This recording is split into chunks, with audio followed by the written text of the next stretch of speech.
Good morning mga day, this is Christina's Vlog, a day in my life sa content creator at age of 13. Samahan nyo nga po pala ako magluto ng turon. Bali pinaghiwa-hiwalay ko na nga rin po pala ang mga wrapper na nabili ko sa palengke. Dahil nga din po sa kagutuman ko ay gusto kong kumain itong turon. Bali tinabi ko nga lang po pala ang mga natirang wrapper.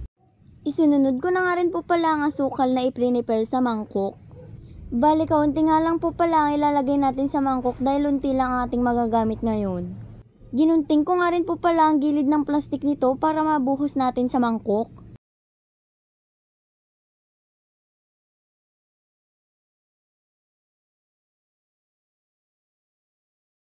Bali ganyan lang po pala kadami ang asukal na magagamit natin ngayong araw. Isinunod ko na nga rin po pala itong mga saging. Bali pinaghiwa-hiwalay ko na nga lang po pala ito sa tag-isa para na rin po matanggal natin ang mga balat nito. Itatabi ko na naman po ulit ang mga natirang saging. Babalatan na nga rin po pala natin lahat itong mga saging kaso mahirap tanggalin ang kanyang balat.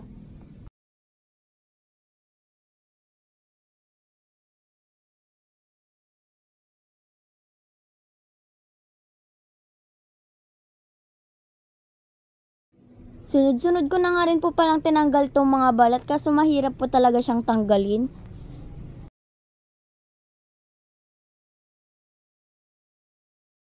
Kaya gagamitan ko na nga rin po pala ito ng gunting para madali ang matanggal ang kanyang balat.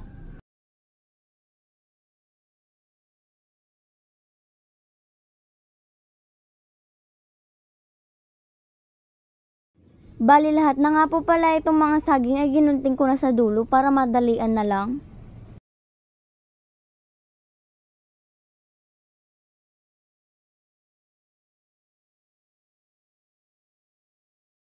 Malalaki din pala ang mga saging kaya mahirap siyang tanggalin.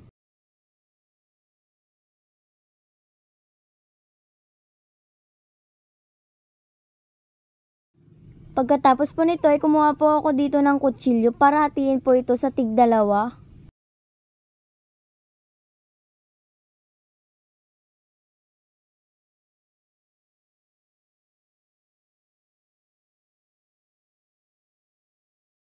Bali hahatiin pala natin lahat ito sa tig-dalawa.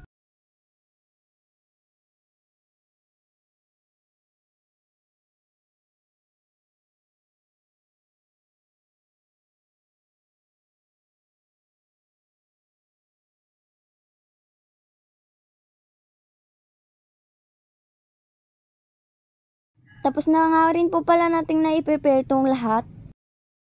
Dito nga po pala sa kalan ay maglalagay lang po tayo ng kaunting mantika.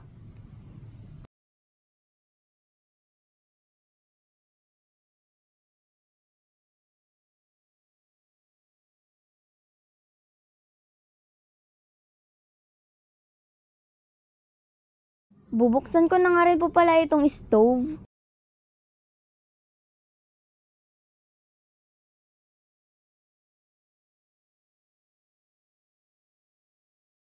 Ngayon naman po ay magbabalot po tayo dito ng tig-isa. Bali namimili nga rin po pala ako dito ng wrapper dahil maraming butas.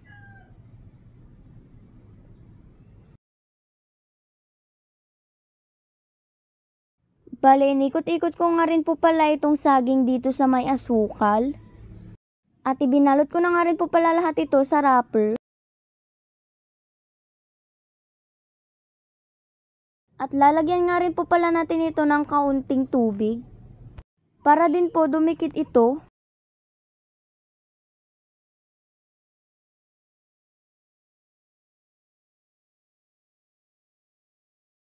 Bali sunod-sunod na nga rin po pala ang aking pagbabalot dito. Dinagdagan ko na nga rin po pala dito ng kalahati itong wrapper dahil masyadong maliit.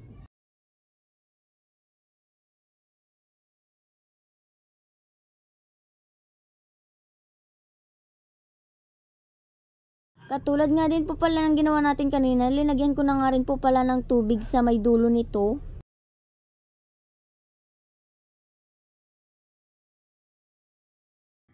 Lahat nga din po pala ito ay babalutan natin para makaluto na tayo.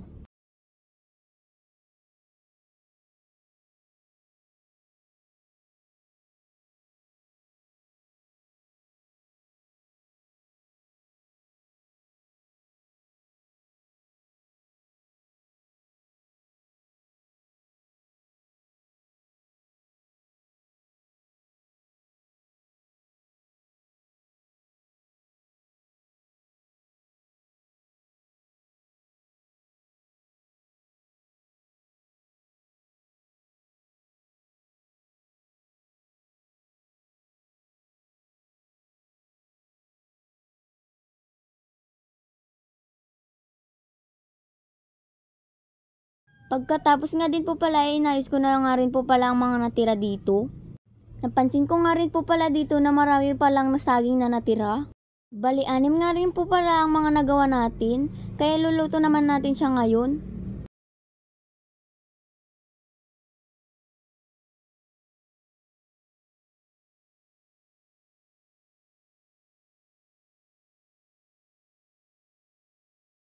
Maglalagay na nga rin po pala tayo dito ng tigdalawa para madali ang maluto o mabaliktad.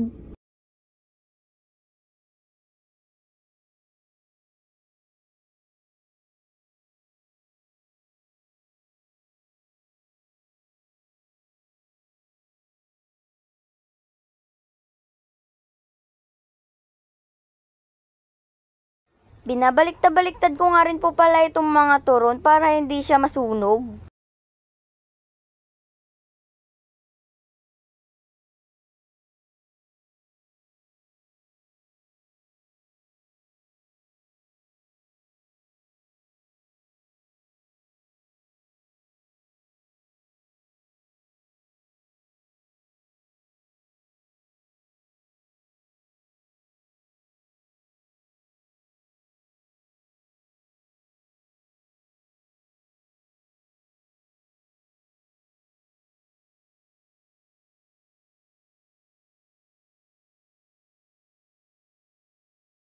Pagkatapos nga rin po pala, ilalagay naman po pala natin ito sa strainer.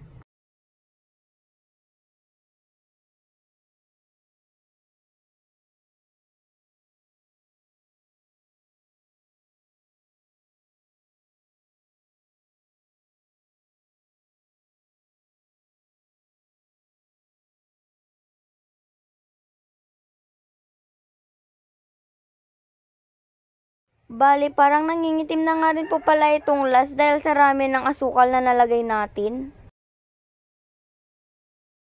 Sunod-sunod na nga rin po pala ako naglagay dyan ng mga turon.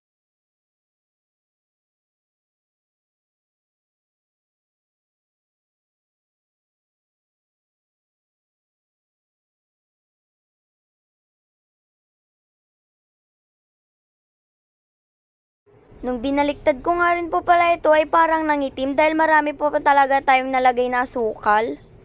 Kung makikita nyo nga rin po pala dyan ay parang marami talagang nalalaglag na asukal.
Sunod-sunod na nga rin po pala itong liluto.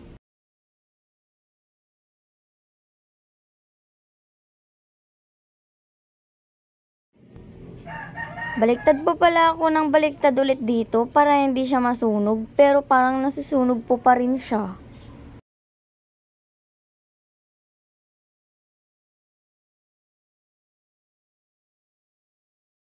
Hindi ko nga rin po pala napansin na may alamang pala dyan.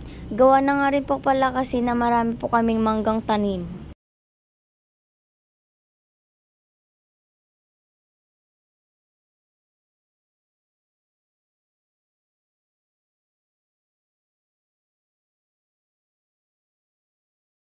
Nilipat-lipat ko na nga rin po pala ito sa pinggan.